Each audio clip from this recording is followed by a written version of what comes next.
Hello everyone, welcome to the latest Jargus Ranger Review. This time we'll be looking at the 13th episode of Megaforce, Snatcher. So it starts off with the Rangers in the middle of a field, getting ready to watch a meteor shower. That's going to be happening later at night. And normally people make a wish on the shooting star. That's no one thing. But then Emma, she takes out this huge sheet of paper with her wishes on it, because she can never remember them from the excitement. And that's actually going to be an important plot point, it's not just silly. And one really good detail they put back is that she was using her camera again and preparing it for later. Which is good because she was first established as a photographer, but lately we haven't seen much of that character trait. So after that's done, the guys decided to have a little race, 2 Bernies, and the loser would have to pay. But Emma and Gia just casually walk about, and they beat them there because Emma knows all the hiking areas around and knows all the shortcuts, which again is bringing back to a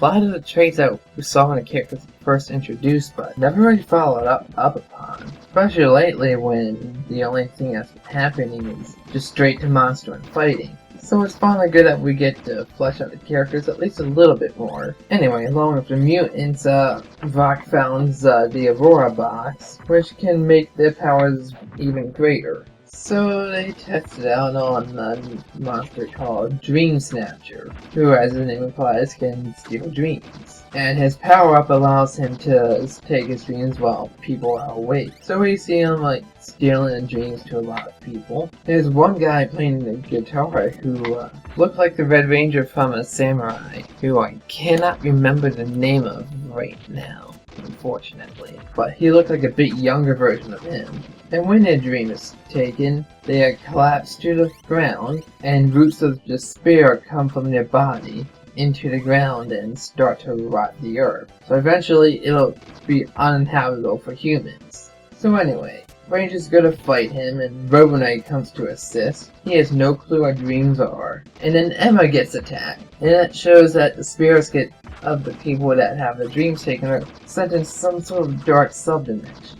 Wow. It's been a long time since that's happened in Power Rangers. A real long time. I mean, yeah, this was just taken straight from the Sentai episode, and actually one of the few Ghost Age episodes that I can remember pretty well, but it still feels pretty different from Power Rangers. So anyway, everyone down there is feeling all miserable and that they have no hopes, no dreams. Except for Emma, because she decides she has to do something, and she tries to have everyone to get their dreams back. So she starts off by listing all of hers from her giant list, and actually caused the roots from her body to disappear, because her dreams were just too big for the Dream Snatcher. And Gia notices and says that she won't let go of her dreams that easily. So Robonite protects her while the other 4 Rangers go into Ultra Mode to fight Dream Snatcher. And eventually, being so happy and dream-having, Emma was able to re-inspire everyone to have dreams again. And that gives the monsters some bad indigestion. And they ended up spitting out all the dreams he devoured. And everyone's back to normal. And now here was a cool part of the episode.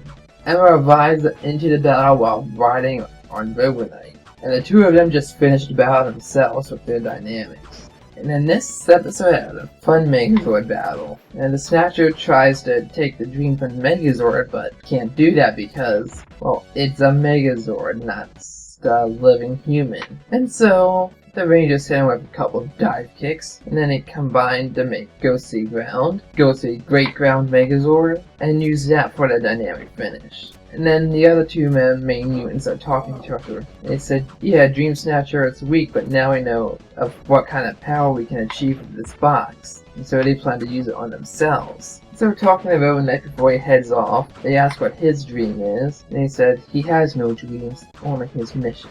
And he takes off. Somewhere there at night and the shower's about to start, Troy is looking all serious again and he says he's worried about the box. Well, because he only heard it mentioned, he never saw it in action. I guess we'll be finding out pretty soon, won't we? So it ends with Emma having everyone hold hands to make a wish.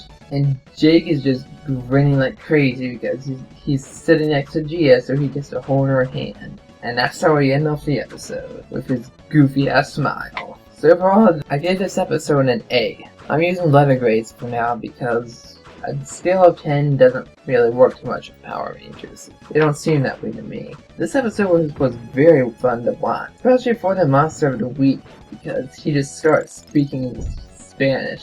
And not even just Spanish, but just random words in Spanish. And it just made him look silly. But a fun kind of silly.